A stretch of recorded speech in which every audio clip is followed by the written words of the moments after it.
Today, we're going to talk about MVP or minimum viable product.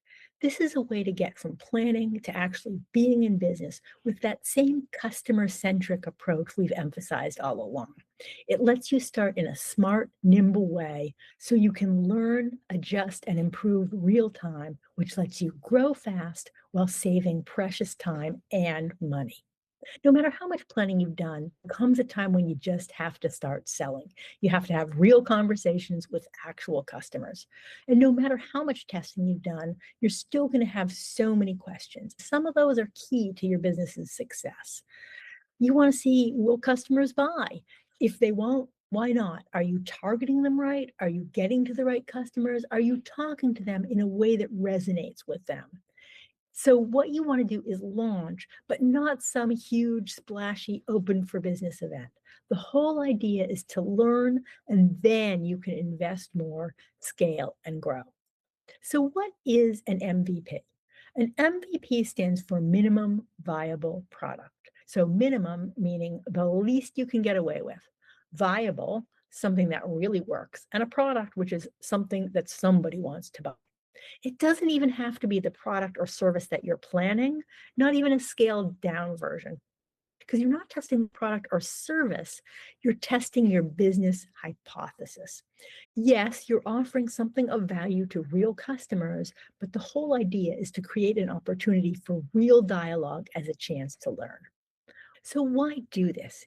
By now, you've spent weeks or months learning, planning, testing. You're eager to get started, and this probably seems like an extra step. But it's actually a way to move faster because you don't end up wasting time and money on things that you're going to quickly learn don't work or might work okay, but could use some improvement. So what you're doing is road testing some of the key assumptions about your business, about targeting, pricing, demand. You can't test everything and you're still going to make plenty of mistakes. But what are some key questions? That's what you're testing. This minimizes risk. Every new business is going to have problems, but MVP hopefully lets you identify at least some of them before you really invest time and money into it, or before you expose that company and brand you're building to this risk.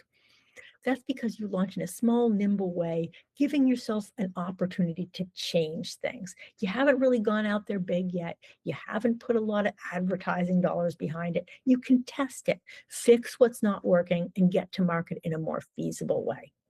So, to design an MVP that answers key questions, you've got to figure out what those are.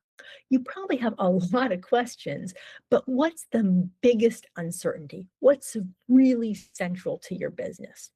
For example, this is all built around solving a customer's problem.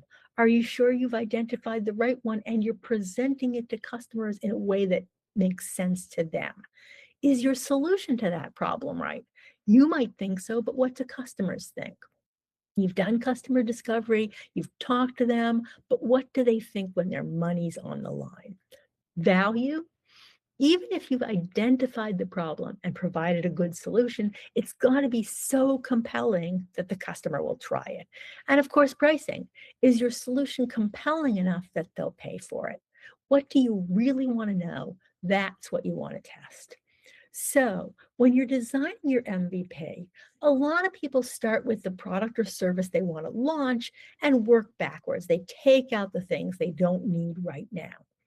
That can work, but a better way is to start from that hypothesis, the thing you've decided you really want to test. So you're not looking for a scaled down version of your service or product. You're looking for the most efficient way to test that key component of your business. That's the minimum part. But don't forget viable and product. It may not be the thing you want to ultimately offer, but it's still got to be something real that provides enough value to customers that you can have a real commercial conversation. Otherwise, you're just doing more product testing. And I'll tell you, that MVP is absolutely going to be imperfect, incomplete, frankly, probably pretty embarrassing. But as long as it's good enough that you can get some feedback from it, it's enough. What's a bad MVP?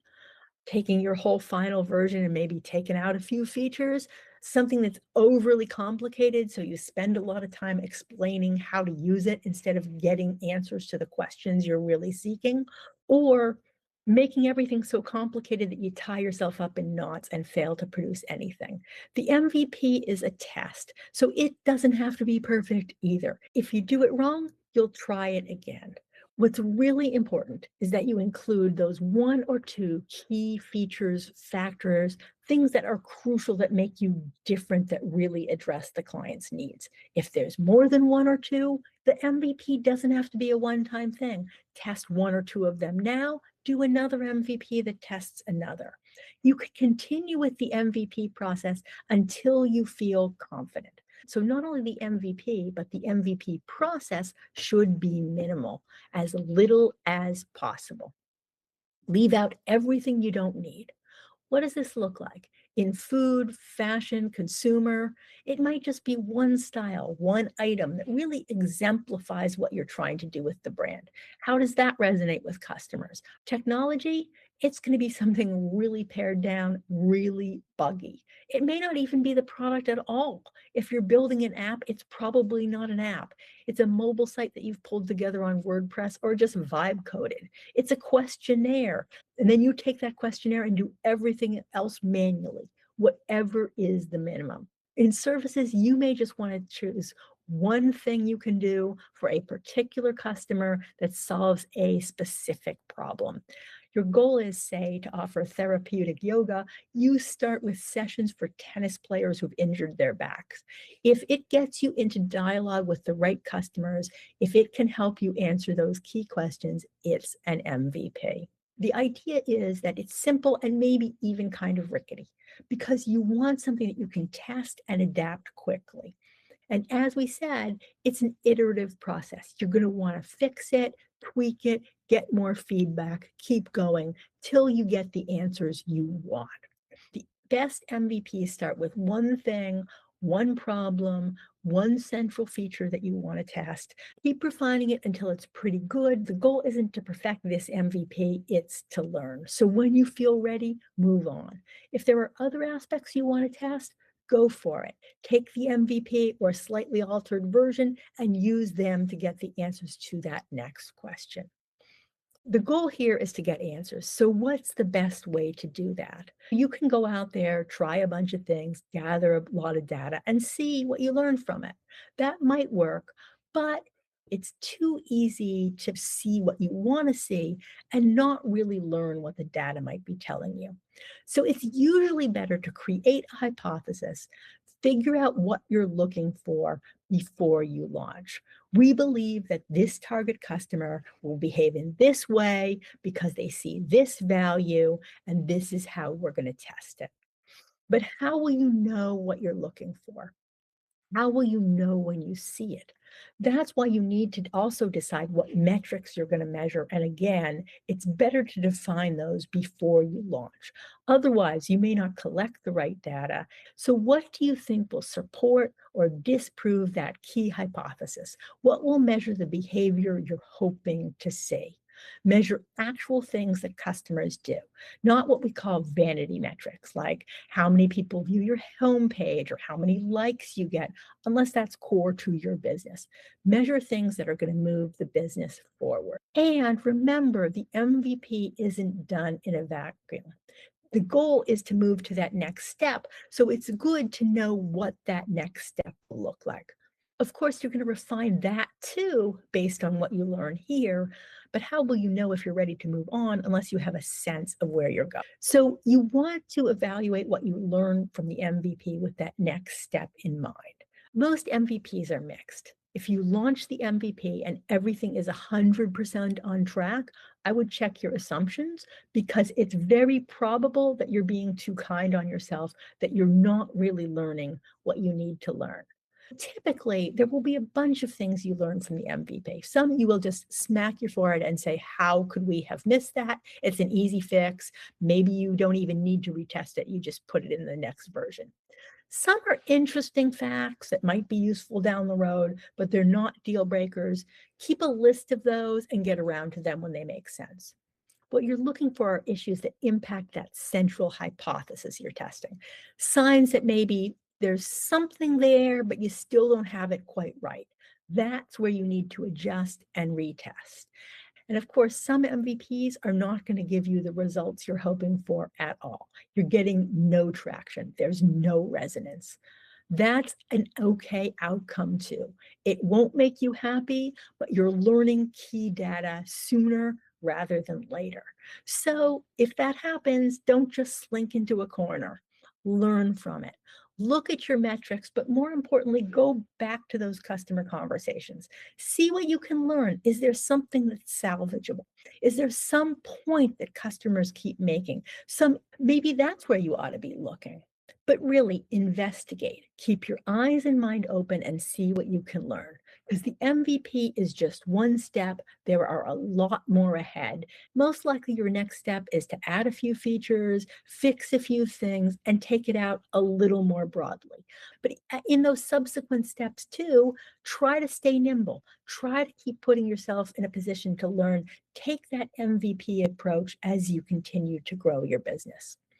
So, with that in mind, this week's project is to plan what your MVP will look like. Start by figuring out that one question you need answered, that one feature that's crucial. Figure out how you can test it. What's the minimum you can do that will get you in front of customers, that will let you have the conversations you need to figure out what you need to know? How long will that take? Keep rethinking everything. For example, you may not want to take the MVP to your core customer. Maybe they're too hard to reach. Maybe they take too long to make a decision. Who else can you get to that could be a decent stand in? To keep this minimal, to keep it nimble, you've really got to be pragmatic and practical. How will you get it done? Who will do it? Can you do it? Do you need other people? Do you need other resources? And of course, what are you hoping to learn and how will you measure it? The MVP doesn't have to be perfect. Neither does the MVP process. So what can you do soon? What will get you out there having those conversations? Because that's how you learn. So here's a somewhat simplified model using the dog walking example that we've talked about before. For our MVP, we're going to assume that people want their dogs walked. What we want to test is how best to reach and convince them. So we're going to start with two channels: a local dog park or dog run, plus referrals from one pet shop. We want to measure three main things: how many inquiries we get, the response we get to these inquiries, and how we can convert them to actual paid walks. We're going to keep track of our metrics, but we also probably want to keep track of all those initial conversations. What are people worried about? What's holding them back? What else do they ask about that we might not offer right now, but might be useful in the future? As we're doing this, want to think about what features we can offer in this MVP. For example, our service envisions walking dogs several times a day if that's what the owner wants, but for the MVP, that may not be possible. I want to be able to do this all by myself, and multiple walks per day is probably too much. But I can keep track of the people who asked for that and come back to them later. On the other hand, this structure is going to create some logistical problems because everybody probably wants their dog walked at midday. So I'll have to figure out how to manage. I can also see that being responsive, getting to know the dogs and families, all these logistics are probably going to be my biggest challenge. So a secondary goal of the MVP can be to start thinking about how I can manage all that on a larger scale. As far as other features go, part of my planned service was to give the pet owners a lot of feedback. But at this point, I'll probably be in such close contact with the few owners I'm working with that I probably don't need a system for that yet. So that's this week's project. As always, we have a worksheet to help you and the dog walking example that you can refer to. There are links in the show notes. As always, please visit our website, paddlingfuriously.com/portal, to ask questions, answer other people's questions, or share what you've learned. Next week, we're going to talk about building your brand. Nothing splashy, just how do you organically create a brand and voice that's authentic to you and helps propel your business forward. See you then.